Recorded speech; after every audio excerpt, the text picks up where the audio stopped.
I believe everything in the world is a choice. People will argue with me when I say that. They say, no, I didn't choose to feel this way. And I'll argue back that believing everything is a choice empowers you to make the change. Trying to say that everything is not a choice removes your power and your authority and your responsibility and your capability. Every single thing about you is a choice, then you get to choose to change it or not. So I think the most powerful thing you can do if you're a depressed or sad person is accept that you have chosen to be one and you can choose to stop being one.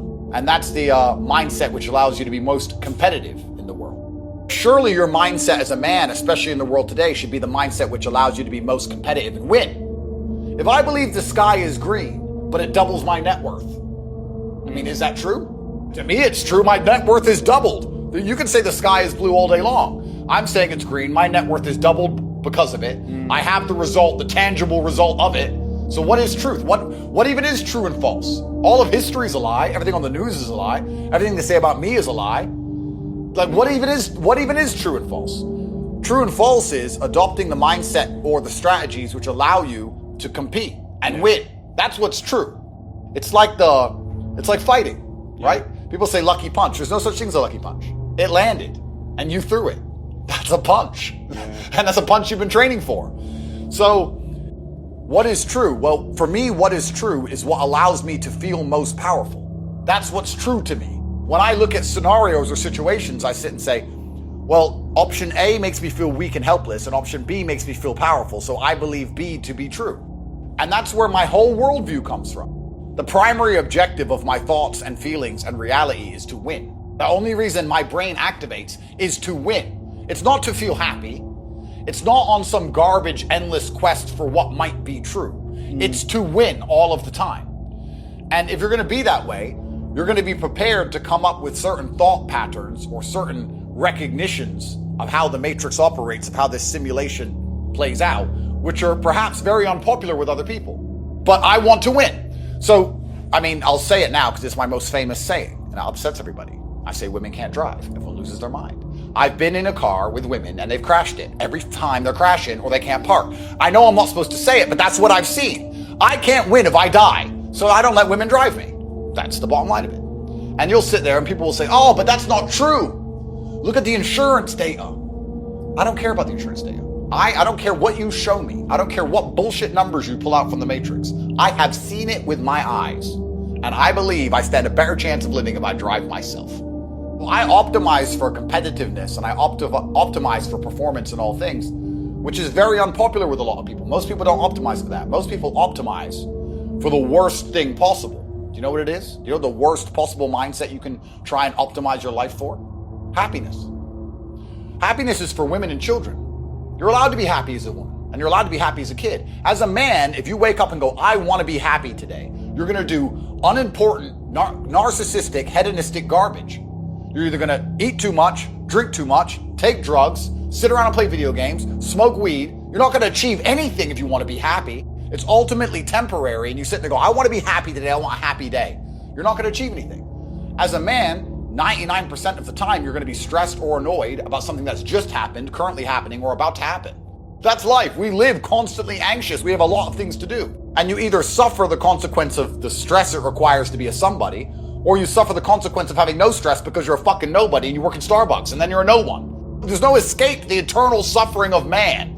Women get to be happy. We build these huge empires so women can sit around and, sit with the baby and enjoy their lives. And we're happy to give it to them because we're nice. But happiness is for women and children. So many men say to me, how I don't feel happy. I'm like, so? You think I'm happy? 7 criminal convictions. I got nearly $1 billion. I'm still stressed. I got criminal convictions, work to do. I was up at 6 a.m. I got to go here. I got to go there. I've got to train. I've got to do this. I've got to do that. At what point do you think you've earned the right to wake up as a man and feel happy? Have men ever been happy? Name a period in human history where men were happy. Because if I think back, they were all dying in ditches. Winners would be miserable, but losers love it, and that's why they lose. Losers say all the time, losers have this problem with temporary motivation. A loser will come and say, I really want to change my life. I can't live like this anymore. And they'll mean what they say for about 2 days. And then they're happy to go back to being a loser again. They really want it Monday to Friday, but on the weekend, they're happy to go back to how they were. Yeah. And that's why they never escape. They never get the terminal velocity required to break free from the atmosphere of mediocrity. So, yeah, I'm conditioned to win. Just like you said, you can't handle the idea of stagnation. You can't handle the idea of retirement. I'm the same. But I'm not going to lie and pretend that that mindset means I live stress-free. In fact, I would argue that I adopt endless stress all of the time because I'm looking for problems to solve, because I'm looking for money to make. I'm looking to win. Yeah. So there's a competition. Everything I want, someone else wants. I have to beat them. Masculinity is directly under attack because it's masculinity that's going to resist the enslavement that's coming from the United Kingdom and most of the Western world. Let's actually cut the bullshit for 5 seconds. People are dying in England, and the reason the streets are not safe for men or women in England, the reason there is stabbing in England, the reason there are watches being stolen in England, the reason London's a shithole is because of migration. That's the bottom line. So what do? They come and say, oh, look at this little white boy, this little white native English kid who's a problem. Because Andrew Tate highlights the real issue. They don't want to fix the issue. They want to assassinate the man who highlights the issue. That's what they want to do. They don't want to fix the symptoms of the disease. They want to kill the doctor for telling everyone there's a cancer. They want to get rid of me, because I make it very clear. If you look up any of the people who have been stabbing and killing below the age of 15, they're either brown like me or black. I'm not racist, I'm brown. I'm saying, look at the skin color. They find the whitest kid in the world and put him on adolescence and then blame me and his white father. This doesn't happen. This is a psyop. It is a deliberate psyop. Since when does a Netflix show get the prime minister and the parliament and the whole matrix system behind it trying to push it out there to everybody? Why? Because they're going to try and convince the people at home that the native people of the UK, the people who have a right to their land, the people whose grandfathers died in a ditch to protect that land, they're going to try and convince you that you are the problem, while opening up the border to people from God knows where with no passports, from war zones, who turn up with criminal intent. And they're going to try and say they're not the problem, you are. We need more migration. They want to replace every single white British person with someone from God knows where. It's no longer England then. And to do this is part of it. If you mention these things, like I am doing right now, you will catch a criminal conviction. They will put you in jail. What I am saying now is a criminal case, and I know it, and they can't stand that I don't give a fuck. Add it to the list of criminal convictions. Put me back in jail. I don't care. Because they're trying to scare everyone into not pointing out the pertinently obvious. Everybody knows what I'm saying is true. Everybody knows that's a psyop. Asher D knew it was a fucking psyop. Everyone knows it's a psyop. But people just shut up to pay their bills and think, maybe it'll be okay in the end. No one gives a shit about these people. Let me give you an example. Michelle Obama just launched a podcast. I thought Michelle Obama was loved. Didn't you? Everyone loves Michelle Obama. She's Michelle Obama. She's great. She launches a podcast. Now Trump has won. The Matrix is not broken. It's cracked. It's damaged, but we haven't won. She launches a podcast on YouTube. No one watches it. She gets like 10,000 views. I thought Michelle Obama was loved. No, the Matrix pushes her to the front, pushes her to the top, tries to convince you she's loved. That's what they do. They look at things and they choose the narrative. If you say things they don't like me, they ban you. If you say things they do like, they push you to the top. If I was pro-transsexual and pro-immigration and all these crazy things, I'd be the most popular person in the world. They'd put me everywhere. So they deliberately rig the algorithm to try and convince everybody that this show is worth watching, because there's a big problem in the UK. There's a huge problem in the UK with young white boys walking around with knives stabbing each other. I'm sure you've seen it. It's young white kids. It's all the young white kids in London stabbing each other. You've seen that, right? It's not about being racist. It's about sitting and saying, okay, there is a problem with the black youth in London. Most black people will admit that. You should be careful what your kids are learning, which includes watching.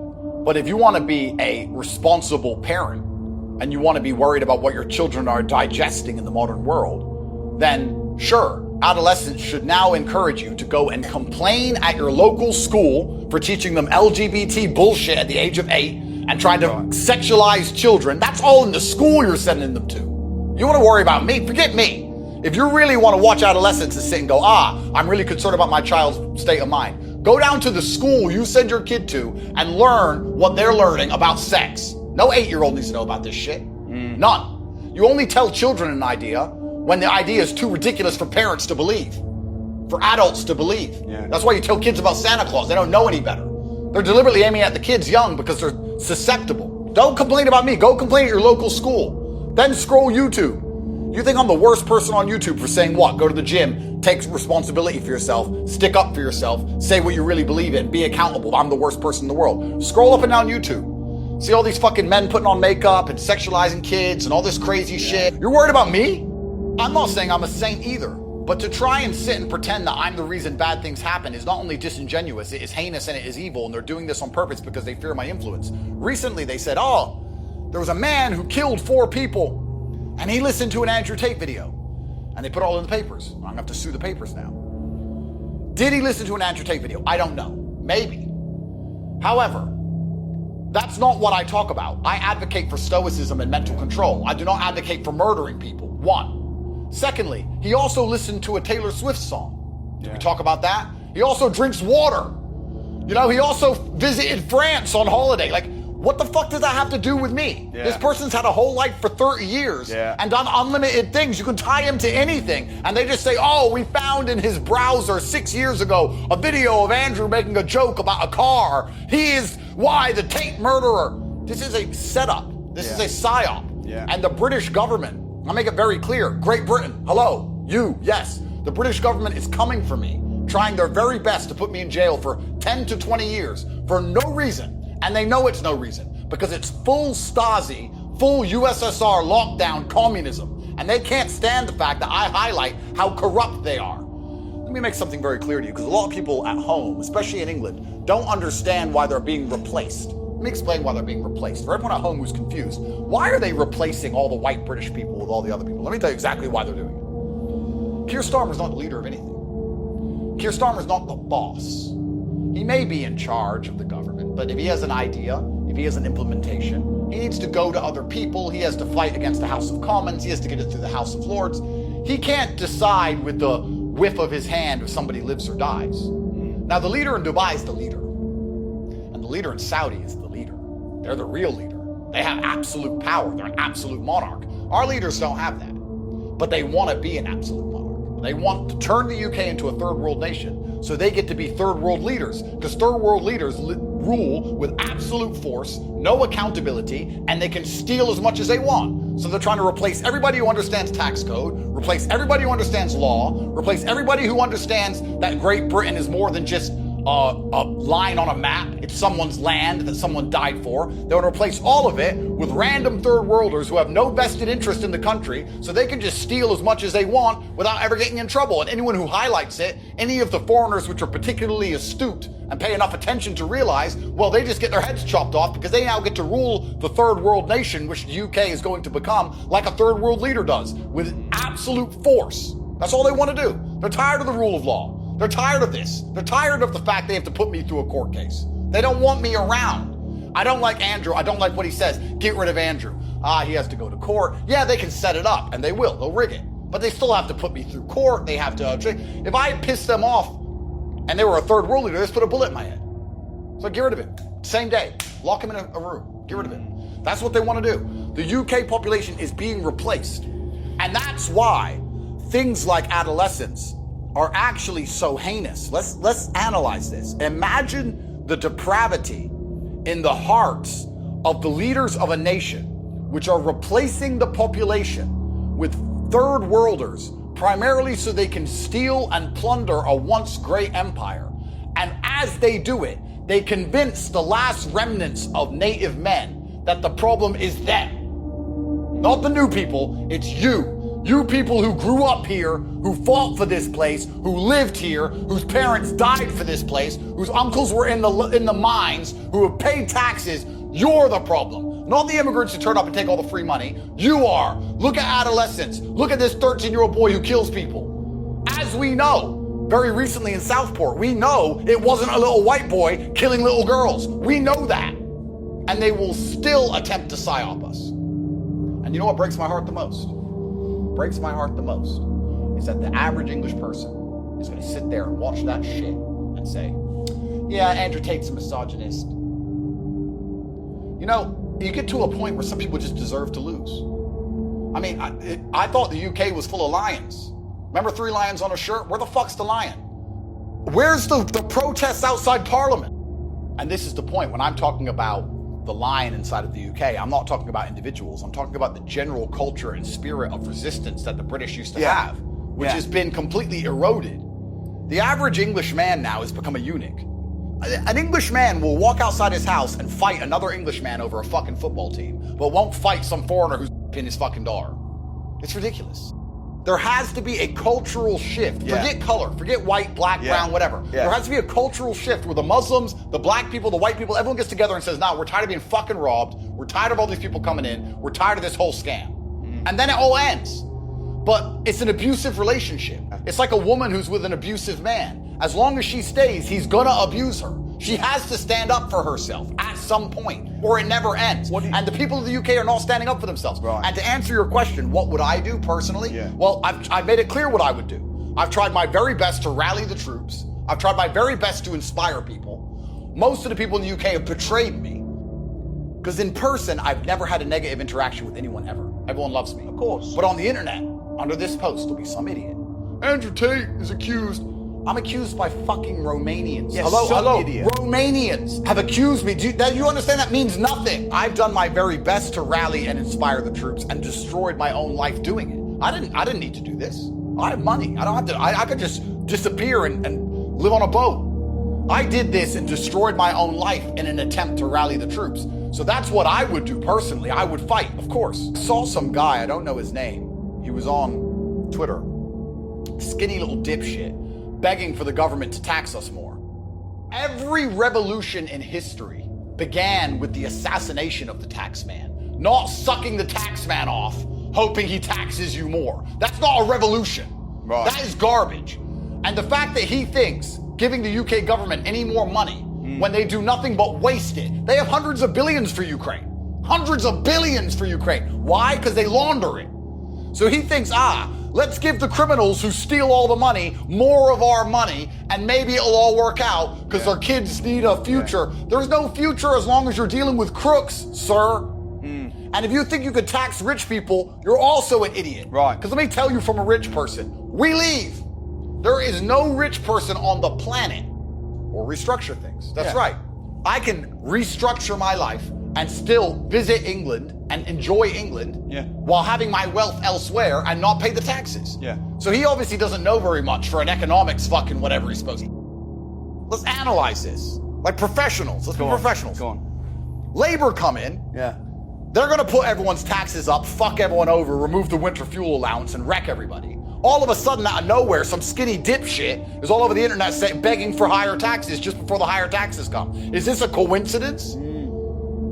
Oops, exactly the thing the government wants, this retard is screaming for, and we promote him all over the news. Oopsie doopsie, taxes go up. And there's gonna be someone sitting there at home going, well, actually, Gary told me this is good to give more of my money away. And they're just gonna steal it. They're just gonna steal it all. This is a setup. He works for the Matrix. He's part of the propaganda machine. Well, the reason it's fucked is the government in the first place. I mean, what are you gonna do? You're gonna go to the person who created the problem to fix it? The government's completely corrupt head to toe. And also, he fails to accept that the unfortunate reality of human nature is that it is a competence hierarchy. It doesn't matter what economic system you design. It doesn't matter what political system you bestow upon a nation. I promise you I'll be richer than you. I promise. I don't care what game it is. I don't care how you change the rules. It doesn't matter. I'm gonna win. Because I wanna win. Some people don't wanna win. And the people who don't wanna win are not gonna win. So when he sits and says, we need to balance everything out, you cannot legislate everyone rich. You cannot make a loser have what a winner has because winners are busy winning. That's the bottom line of it. So when he talks about all this restructuring and this garbage, it doesn't change anything. Because I would still outperform everyone. I would still have a Bugatti and a Koenigsegg and a jet and a yacht and 25 houses. So what does it mean? The truth is, you need to instill a culture inside of young people that, and he says, and people say this, not everyone wants to be a hustler. Not everyone wants to have to go out there and grind. Yeah, but some people do. The world's not a perfect place. What you need to do is tell young people they stand a chance instead of what he's doing, which is convincing they stand no chance. Tell them they stand a chance. Tell them to work as hard as possible and find a way to make it out. That's what I teach at university.com inside of my school. I say, listen, it's going to be hard, but you can do it. He says, no, you can't do it. Which is going to keep everyone in poverty. So which mindset gives you a better chance of becoming rich? Even if, this is the thing I said about true and false, even if it is true that you are poor because of the government, and even if it is not your own fault, you believing it is your fault allows you to be more powerful and more competitive. So why would you accept the truth that it's the government when you can accept the truth that it's you that allows you to win? Yeah. And then when you're driving a Ferrari, how can you say your mindset wasn't true because it has performed? Yeah. Truth is performance. Yeah. Truth is result. So anyway, this dipshit anyway is just sitting there on the TV begging for us to give more and more money to fucking thieves. And he's convincing people who don't want to work very hard that he's right. Because I've seen a couple comments that are like, yeah, well, not everyone has the mindset where they want to grind. Some of us just want a comfortable job and to see our kids. That's great, but let me make something clear to you. The world is not a perfect place. And the fact that you don't have the mindset that you don't want to get out there and work is a you problem. Because there are people who do have that mindset, and they're gonna beat you no matter what system you implement. No matter what you do, they're gonna win because they wanna win, and you don't. Yeah. What do you expect the government to do about that fact? That some people are hardworking, industrious, perspicacious, indefatigable, and they're gonna do anything it takes to pull it off, and some people don't want to. What do you expect the government to do besides convince all of the hard workers, which, by the way, keep the entire country functioning, to leave and go somewhere else? You can't legislate the fact that some people are better than others. Sorry, bottom line, you can't legislate that. Yeah. Some people are just better at working than other people. Yeah. That's how it is. You're gonna get exactly what you deserve in this life. Yeah. So I agree, there are some people who go, not all of us wanna be hustlers, not all of us wanna be entrepreneurs, some of us just want a comfortable life. That's fine. Not everyone's a murderer, but some people are. Welcome to Earth. What do you want to do? Sit here and say, I should be able to walk around outside and wear a diamond watch with $10 million in cash and no one should rob me. Yeah, sure. You're right. They shouldn't, but they will. Yeah. And you're right. You shouldn't have to work your ass off to pull it off, but you do. The UK is now at a point where the government has effectively lost the monopoly on violence. Effectively. The country outside of the city of London is as poor as an Eastern European nation. Their prospects for the future are bleak. We manufacture nothing. National pride is at an all-time low. Hegemony is at an all-time low. Drug use is through the roof. Crime through the roof. Healthcare all-time low. The country is over. And we're at a point now where some kind of desperate move must be made when you still have chips left. You're like in a poker game. Do you play poker? Yeah. Okay, you play poker. You're short stack. Yeah. Everyone else has chips. You have King 10. It's not great, but you're about to get bled out on blinds. You got King 10, you got a little bit left. You just go all in. You have to try. Yeah. Because if you carry on, you're just going to bleed blinds until the point where you don't even have enough to win anymore. Right. And that's where we are with the UK. The whole thing's a mess. The UK is on a losing path. I'll ask. Name a single metric that the UK has improved in since 2005. You know what's funny? Because I say things and they say, did you mean that? And I'm like, well, yes and no. My ideas are complicated and they're layered. The whole point of me talking is to make people think. Let's look at something I just said. I said that revolutions happen with the assassination of a taxman, not sucking him off, begging to give him more money. Yeah. Now I'll say that and then I'll go on a rant and people will they'll just go over their heads. They'll just hear the words, they won't think about it. But now they actually stop and think, okay, so the French Revolution, the Russian Revolution, they'll actually start to think about World War I. Yeah. How were the banks involved in these things? Who was actually getting rich from these things? Yeah. Who were we fighting against? Like anyone with a brain will listen to me and understand why I talk how I talk. Anyone without a brain will sit there and go, he said he's gonna kill the tax man, because they're fucking cards. And I've done my very best to dumb myself down for the general population, but unfortunately a lot of them are beyond saving. One of the unfortunate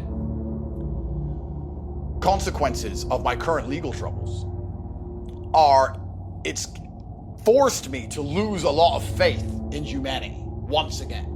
Because before COVID, I had some faith in humanity.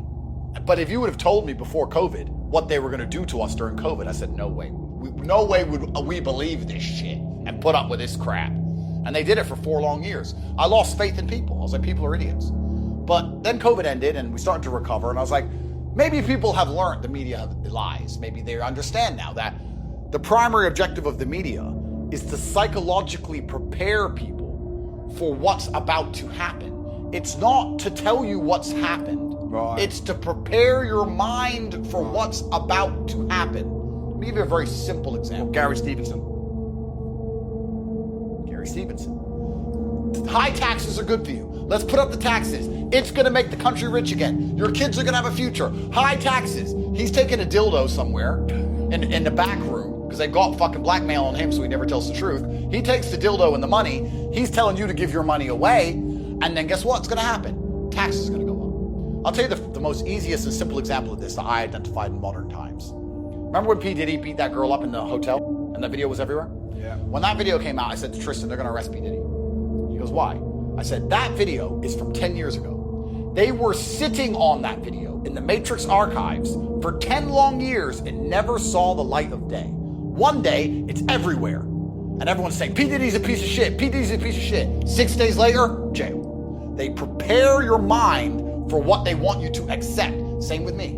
Andrew Tate's a terrible bad person. Andrew Tate's terrible. Why did they all of a sudden start printing that I'm such a bad person and I get arrested a week later? So that people weren't like, why the fuck you arresting this guy? Right. They want everyone to be softened to the idea. That's what the media does. It softens you to ideas. It doesn't report anything. So the reason I've lost faith is because the media, think of how it softened us to ideas during COVID. They don't just say one day you're locked in your house because everyone will say, fuck no. They say, we might have to lock you in your house. Yeah. We're discussing maybe locking you in your house. If we lock you in your house, it's only gonna be for 2 weeks. We're gonna have an emergency sit down with the Cobra Summit and we're gonna discuss maybe locking you in your house. And they say locking you in your house every 5 seconds for about 3 weeks. So by the time the idea comes around, your mind's used to it. You're like, oh yeah, they've been talking about this. This is not a shock. It's not a surprise. They've been saying they might lock me in my house. Do. NHS, like a fucking retard. While the whole thing's, while everyone on Downing Street are partying, by the way, you didn't see your grandma die, but they were all fucking drinking on Downing Street, dipshit. And these same people are saying I'm the fucking problem. And this is why my faith in humanity has been destroyed. Yeah. Because there's people who sit there and go, Andrew Tate's accused. Didn't you see the BBC liars report that the Romanians said, liars, that Andrew Tate did something? And they're sitting there going, oh, well, maybe I believe Andrew Tate's bad. You're just fucking born to lose at this point. You're a fucking idiot. Yeah, bro. You're a fucking idiot. This is why I'm so happy for there to be losers. Because for there to be a winner, there has to be a loser. The reason it's so easy to win in the world today is because the majority of people are perfectly prepared to lose. Yeah, you just described, you have to wake up and you have to give a shit. You have to wake up and go, you know what? I'm responsible for my health, and I'm responsible for my finances, and I'm responsible for my family, and I'm responsible for the decisions I make, and I'm responsible for my work ethic, and I'm responsible for my motivation, and I'm gonna win. Yeah. That's all you have to do to be monumentally wealthy. Yeah. And the reason it is so fucking easy is because most people can't do that. If everyone could do that, then to win would be hard. So I would hate for all the losers to start being winners, because then it's hard for winners to win. Yeah. And I still want to win against the winners. Yeah. But luckily, God has put us in this version of the simulation where it is so brutally easy to surpass everyone around us. Yeah. I look at people and just go, you haven't even fucking tried. It's like a race and the gun goes off and I start running as fast as I can. And I turn around and no one's even moved. Yeah. So I'm like, all right, well, I'll jog then. And I'm nearly done and no one's even moved. Then I start walking. Then I just lay down and just have a rest. And I look at the back of the finish line, the start line, and everyone's still standing there. Yeah. I don't feel like running. I'm not motivated. I'm stressed. I'm depressed. Gary said the government's gonna fix it. Like, they're all just standing around the fucking start line. Yeah. And I'm right there at the finish line. And they're telling me like, oh, you're a bad person because you have money. I just gave a fuck about my own life. Yeah. Like, I just cared. How there are people waking up each morning and not giving a shit about their own life. Yeah. Who do you expect to wake up and give a shit if you don't? You think Gary or fucking Keir or even you or me, do you think any of us wake up and go, John, I really need to get John a Ferrari. I really need to get John a Ferrari and a hot bitch and a nice big house. Today I'm gonna focus on John. No, we don't give a fuck. We'll help you if you're here to help, if you're here to be helped. The point is, if John cares about himself, then I'll help him. People don't give a shit. And then they expect someone else to give a shit more than they do. And this is the point I was making about John. If you don't care about your own life, no one's gonna ever care about your own life more than you do. You're just gonna perpetually lose and perma-fail. Yeah. That's all you're going to do. You're going to perma-fail. Yeah. And it's not my job to drag you up from the gutter. 10% of people watching this are going to take action and sign up. 90% are going to sit there and go, I want to be rich, and not even bother to type 8 keys on a keyboard.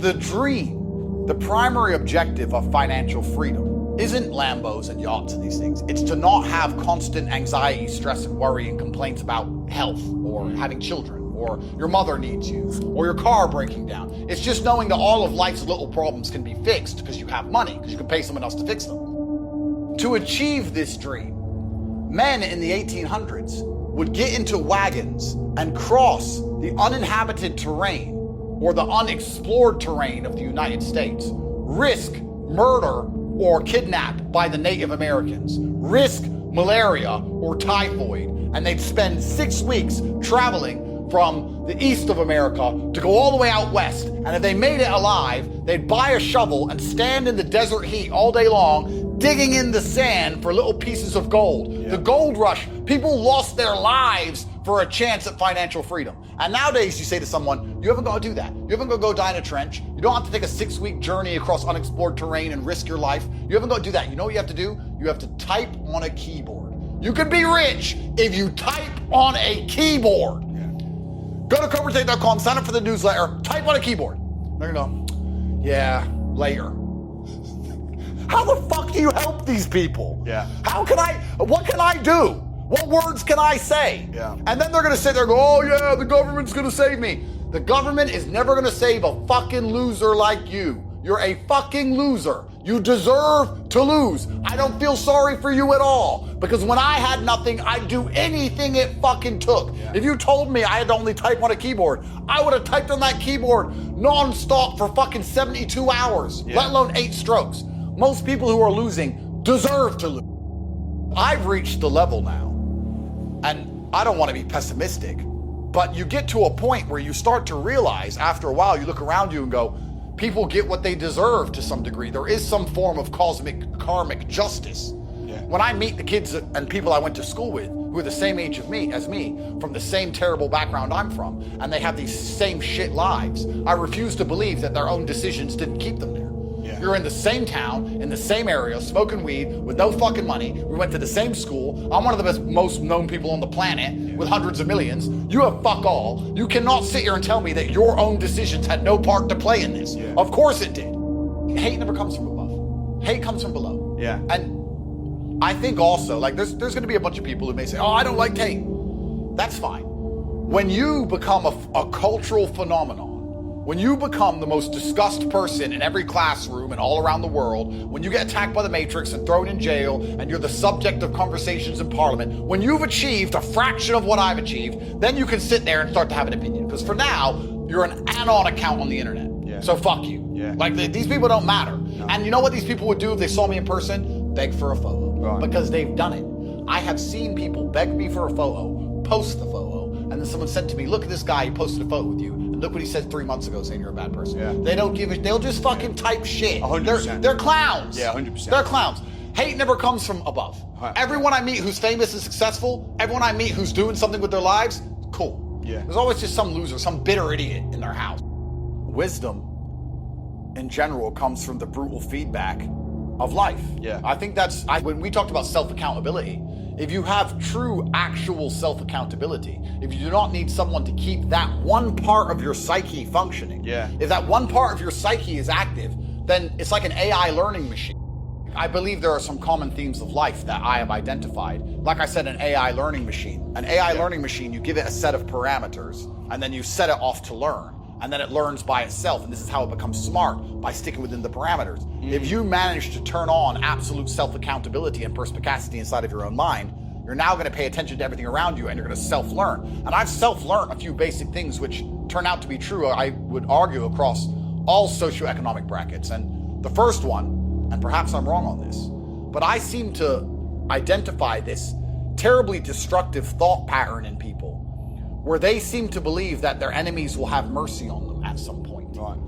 People seem to think that mercy is coming. Like a poor person sits there and goes, the government's going to save me, or Trump's going to come and the stock market will go up, or maybe I can get a loan when the interest rates go down, or someone's going to give me something. Yeah. Someone's going to have mercy on me somewhere. My sob story is so unique and so interesting. It's so different to everyone else's. Maybe if I just sit and wait, someone will have mercy on me. Or they'll sit and go, well, my enemy will have mercy on me. The people who are destroying my country are just going to one day stop. They're just going to one day go, we're done with destroying the country. We're going to stop. Let me tell you something from personal experience. Your enemies never give you mercy. The people who lie about me are never going to stop lying. The idiots who believe it are never going to stop believing it. I'll beat every case. They'll still say it. Yeah. Asher D gets offered 10 million. He'll still sell me out. This is human nature. The government's still going to lie about me. The papers are still going to lie about me. They're never going to have mercy. So what am I going to do in that position? The only logical extension of that set of circumstance is to fight back with everything I have. That's all I can do, right? Yeah. A lot of people don't find any grit and they don't find any capability to fight against life's trouble because they believe that there's some knight in shining armor or some merciful gust of wind that is coming. And what did we say earlier about truth? You're more competitive if you look at your enemy understanding that they're never going to quit and they're never going to give up and they're never going to be fair and they're never going to play ball.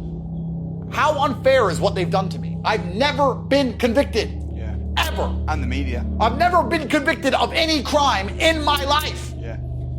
So I could sit here and say it's not fair, whang, whang, whang. Or I could sit here and say, okay, they play dirty and they fucking cheat. Yeah. So I'm gonna fight back with everything I got. When I was fighting professionally, and I'd go to fight in other countries, France or Serbia or Russia, if you got low blowed 3 times, they took a point off. So that meant I got 2 low blows every single fight. Yeah. They just kicked me in the balls twice. Yeah. Why? Because they can. Right. That's how the world works.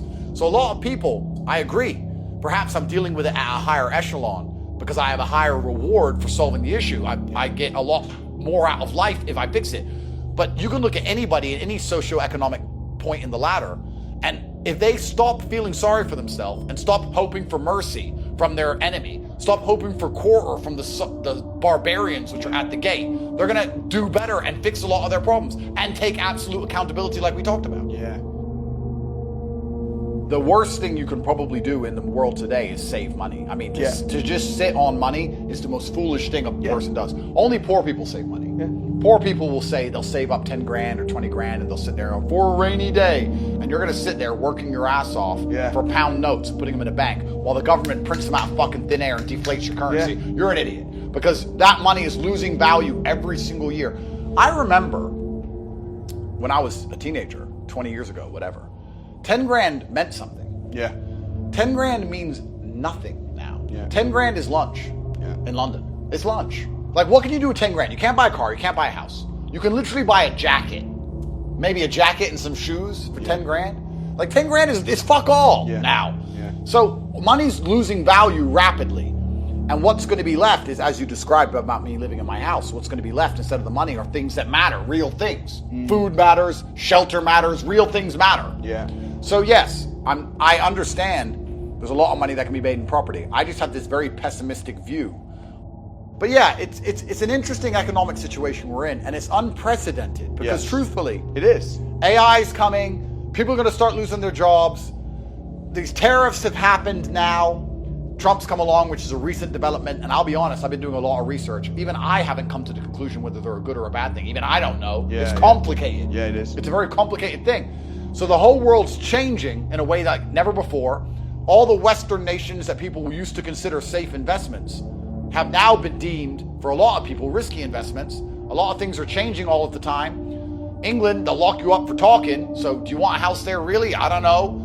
I mean, everyone's flooding the money to Dubai. We have this one city where all the world's millionaires are throwing money in. I bought a house here 3 years ago and it's doubled. So, but why is that? Because all the Russian money, all the Ukrainian money, all the Singaporean money, all the English money, all the German money, all the world's money. The art of making money is predicting the future. That is the art of making money.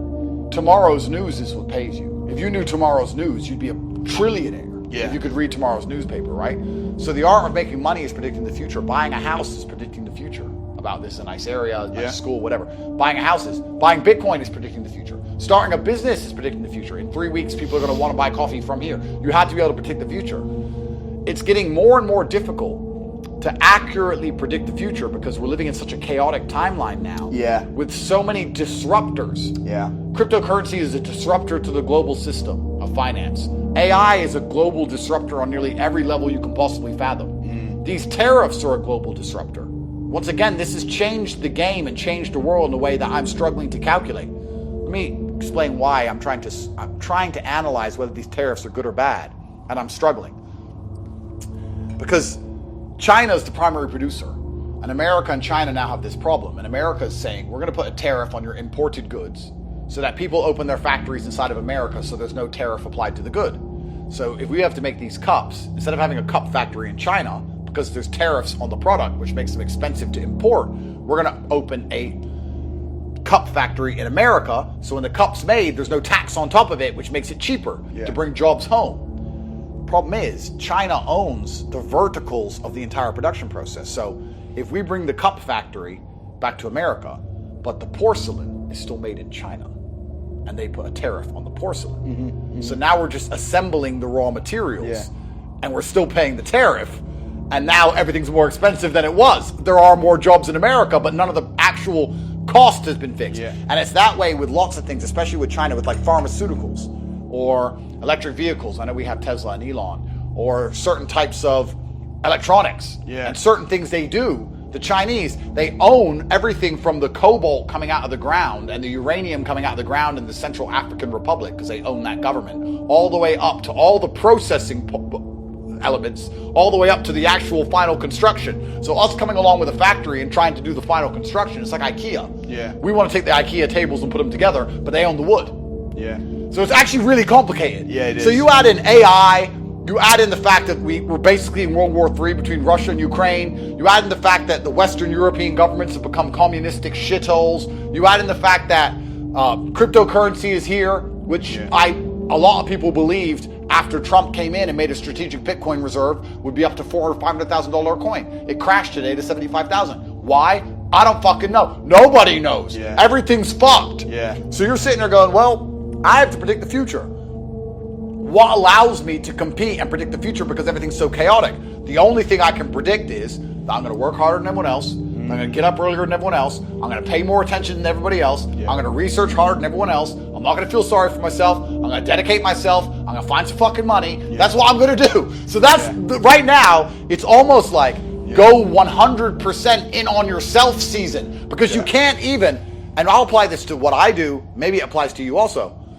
Going all in on Bitcoin might backfire. Going all in on property might backfire. But going all in on yourself will never backfire.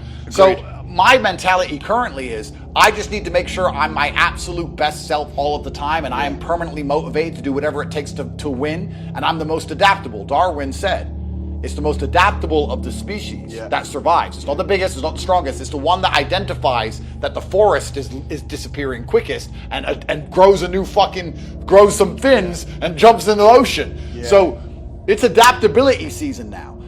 Here's the thing that's interesting. I, as a man with enough money to never work again for the rest of his life, am spending my days consciously searching and actively planning and trying to identify trends and new ways to make money and new patterns to make sure that I'm not caught last when things do finally shift or change. But a brokey with no money at all doesn't bother. You're going to be last and you're going to get crushed. People think, if I invest, I'm smart. No, if you invest, you're lazy, because you want your money.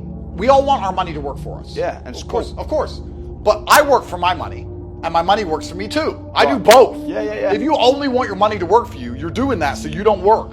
You're just like, I've got 20 grand. If I just give this 20 grand, how do I invest it so I can sit around doing fuck all? You can't. No, you can't. You can't. It's impossible.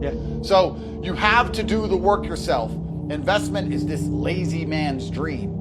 Your primary objective should be finding a way to constantly bring more money in all the time. When you're bringing money in all the time, you can afford a mistake. You can afford a mistake. You can afford a loss. And here's what happens when you get truly attacked by the government. No matter what you're accused of, no matter what it is, they add on money laundering. And they add that on because it allows them to have an unlimited seizure of all assets and goods that you're associated with, whether you're the director of a company, whether they're in your name, whether they're whatever it is. Right. So let's say they were to come along and say you're money laundering. They'd say Samuel has these big events and it's £1 a show, and he only declared 500 pounds because he said 500 people came, but we think 504 people came, and he laundered £4, and he's a money launderer. They'll put that on the paperwork, and a judge will stamp it, and they will take every single thing in your name, every single company you want. They'll fucking seize the law of it, all of it. Yeah.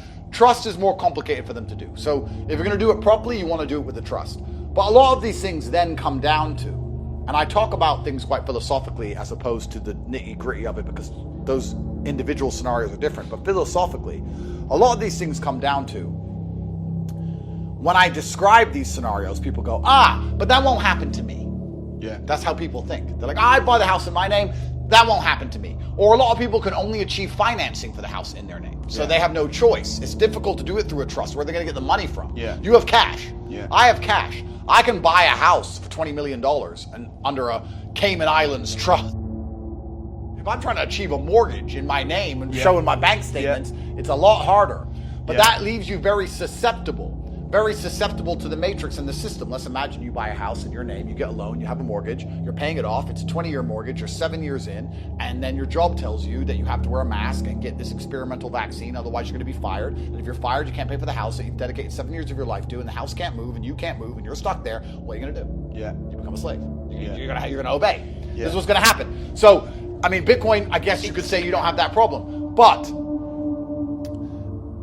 a lot of the calculations involved when it comes to buying a house or all of these things come down to people saying, but that won't happen to me. The government won't do that to me. I'm law-abiding. Yeah. I'm a good person. I'm law-abiding. And I think there's an important mental shift you need to make. Everybody, including you, sir. This is my advice to you as a friend. If you piss them off enough, you're not law-abiding. You piss them off enough, they will lie and say that you broke the law. So there's no such thing as law-abiding when they can lie anytime they want. When they can just fucking make it up. And the burden of proof is on you. If they were to say to you right now, Samuel is a money launderer. This man committed suicide after losing his money in Samuel's program, and he's a scammer, and he's a terrible person, and put it all over the news and march you around in handcuffs. It's down to you to now convince 60 million people that they've lied. And I can tell you from personal experience, it's fucking hard. And now imagine doing that when they've taken all your money, all your cars, all your houses, every bank, you have nothing. They're like, go. You can't even hire a fucking lawyer. They know what they're doing. And they do it to destroy you. And people sit there and go, but I follow the law. Let me ask everyone in this room a question. You all say, I'd argue everyone says they follow the law, yes? Yeah. Have you read the law? Yep. You've read all of it? Well, I'm a student of the law. Okay, so you're a lawyer. I'm studying the law. Okay. Heavily. But have you read all of the law? Because my lawyer needs to look up the law, and he's a king's counsel, and he has to look up the law. So the lawyers don't know the law. You haven't read the law, you haven't read the law, you haven't read it, I haven't fucking read it. So how are we going to obey laws we haven't even fucking read? You don't even know what it says. So when you sit down in the police interview, and they say, you've broken this law, Malicious Communications Act, because on WhatsApp, you forwarded a video of a Marine in Iraq who shot a Taliban guy, and you thought it was funny, and you sent it, and law, charges. You're like, what the fuck? I've been there when they're talking about charges. I'm like, what the fuck are you even talking about? My lawyer's like, I have to look it up. Let me ask another question. Let's imagine you had read the law. Every single day, what do? Do they add laws or take them away? They don't ever take a law away. They've got the same laws from the 1600s. So every day they add more. Are you going to read the law every fucking day? So every single person is a criminal. It just depends if they want to get you or not. If you piss them off, they go, he's annoyed us. Here's our book of laws he's never read. Here you go, Mr. Prosecutor. Mr. Prosecutor, here's a nice big Bible of laws. He's never read any of them. It's your job to fuck him. I got it. And he'll flick through, and then what he'll do, no, but this is the important.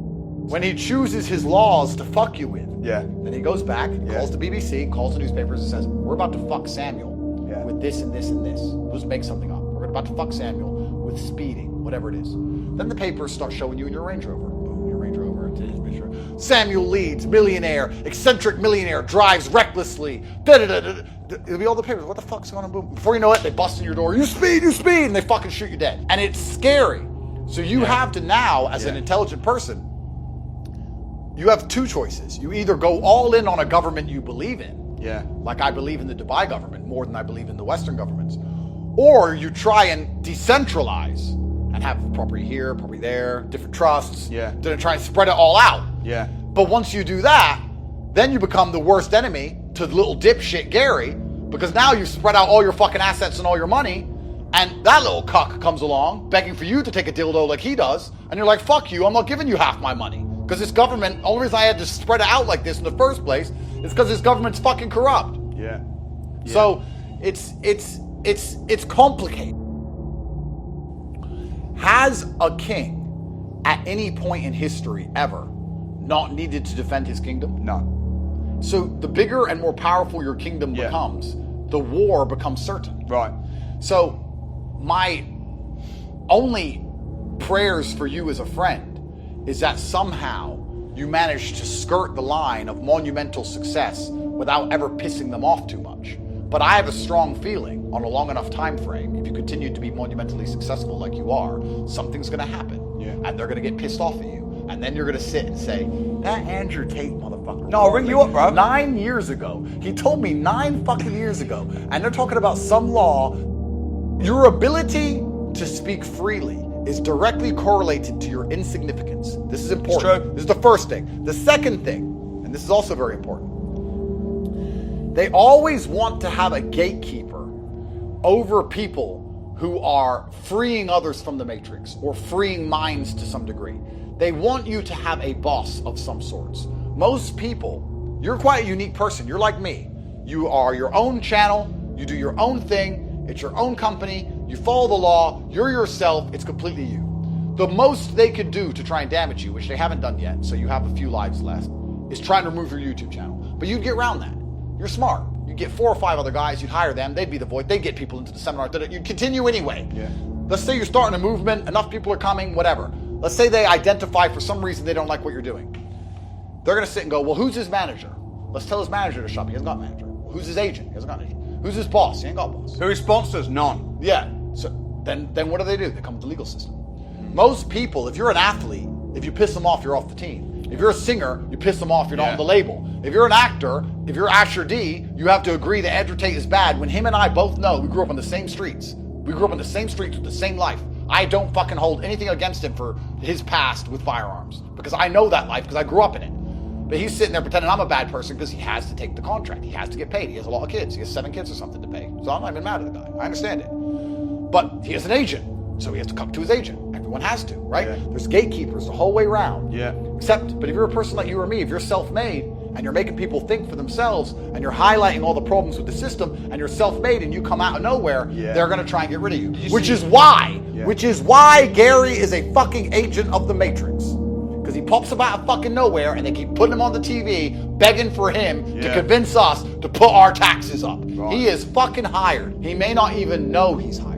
He's such an idiot. He may think that people want to listen to him with his annoying voice, fucking weed smoking little skinny rat. He may sit there and go, I have ideas and people like them and that's why they put me on the TV. No, you're a moron and they need you to spread moron ideas so they can steal from us, so they put the moron, they wheel the moron to the front. When I was poor, I just wanted to get rich. I didn't want to be political. I didn't give a fuck. I wanted a Ferrari and a diamond Patek and a big penthouse. I just wanted to get rich. And then you start to get rich and you realize, shit, and it's all just power games. It's all just mafia.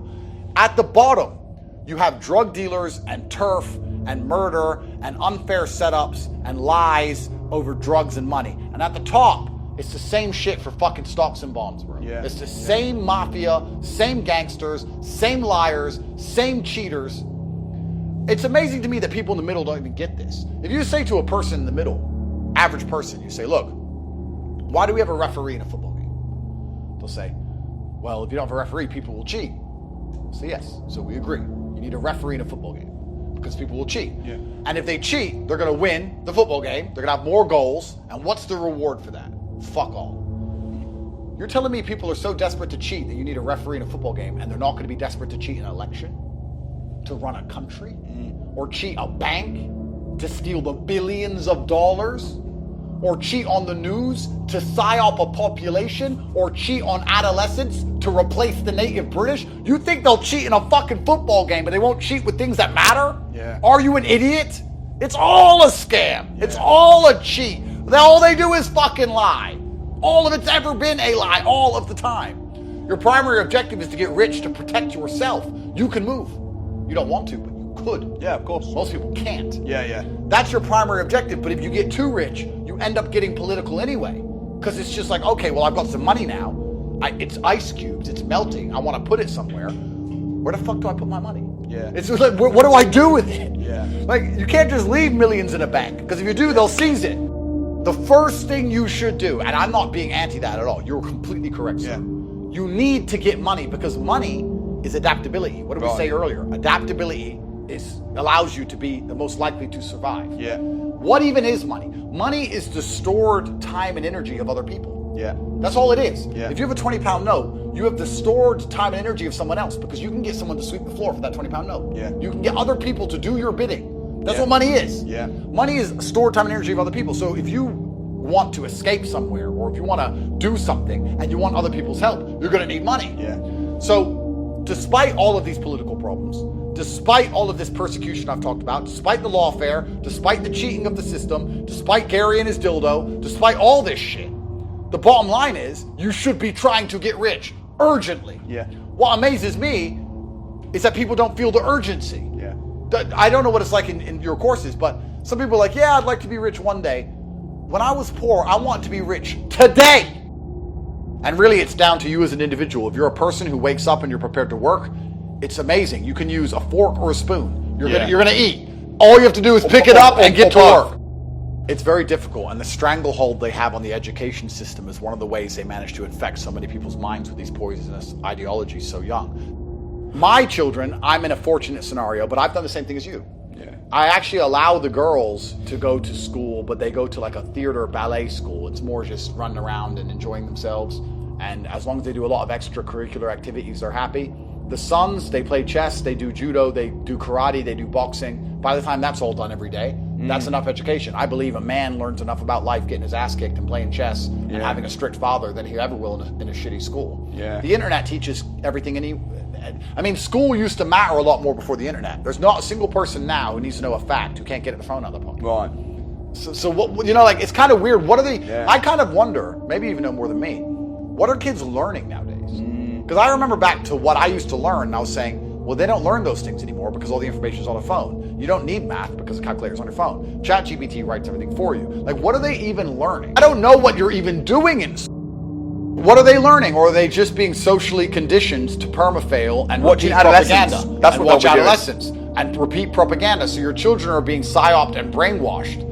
If I had to give a true answer, if I was an average income family of some sort, I think the most important interpersonal skills the social skills that a young man can learn gives him the best possible chance of succeeding in life. If he's likable, if he's confident, if he can stand on a stage and sell, if he's confident within himself, I think that matters a lot more than any fucking garbage they're going to teach him at school. So I think that it's the extracurricular activities and the things he does outside of school that's going to make the man. Yeah. Fighting made me. It doesn't have to be fighting, it has to be something. But I think that putting a man through some stress and putting him through some tests and allow him to prove his worth and get him confident, he'll be okay anyway. So I'm not a fan of the traditional education system. I think it's actually a complete scam through and through. I think it failed long ago. I'll give you a simple test. If you're a parent watching this, test something. Next time your kids go to school, when they come home, say, what did you learn today? And you know what the kid will say? Nothing. Yeah. That's what they'll say. They'll tell you. And you go, no. Tell me something you learned today. They'll say, well, I went to math. Okay, that's fine. What did you learn today? Show me the math equation you did. What did you learn today? They can't answer. Yeah. The kid can't answer it. So you have days of nothing compounded into one big nothing. So the most important lessons children are learning in school actually come from their friendship groups. Yeah. Whether they're getting bullied, whether they're getting picked on, sociodynamics, how to talk to girls. That's what you're learning in school now. Yeah. So I'm saying, why don't you just cut out the propaganda and bullshit and put your kid into extracurricular activities? Why don't you put him in a boxing gym, put him in a debate class, Put him into speaking events. Why don't you do all those things? He still learns to get along with everybody. You get to get rid of all the fucking social bullshit programming they're trying to put into your kid's mind, and you get to have more control over what your child's learning.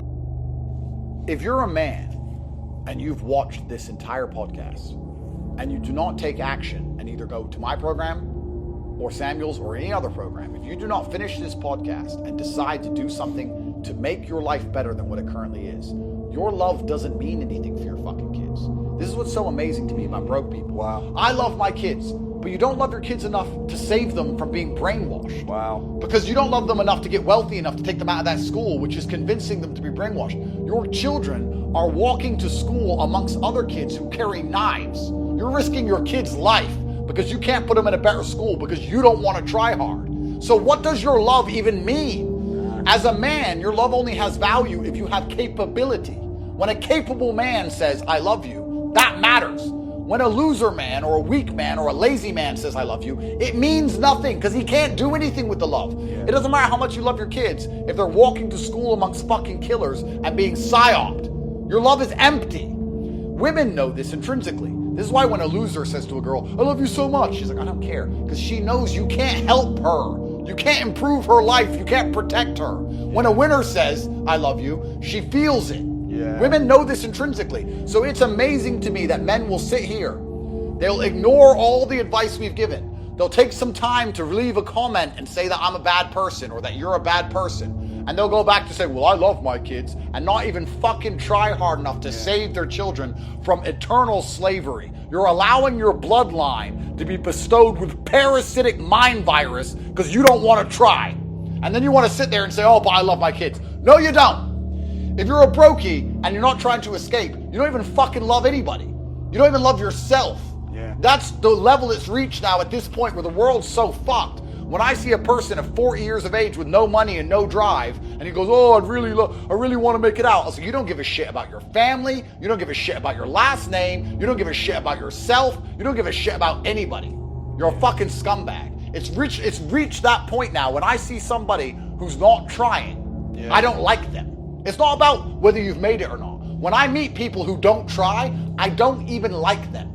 I'm like, what do you mean you're not trying? Oh yeah, I don't like you because I'm a trier. We have different life philosophies. We look at the world completely differently. I say the sky is blue, you say the sky is green. I can't get along with you. We can't correlate. I'm a trier. You're refusing to try. Your entire worldview, the way you see events, the way you see scenarios is so alien and foreign to me. I can't even see it. We don't speak the same language.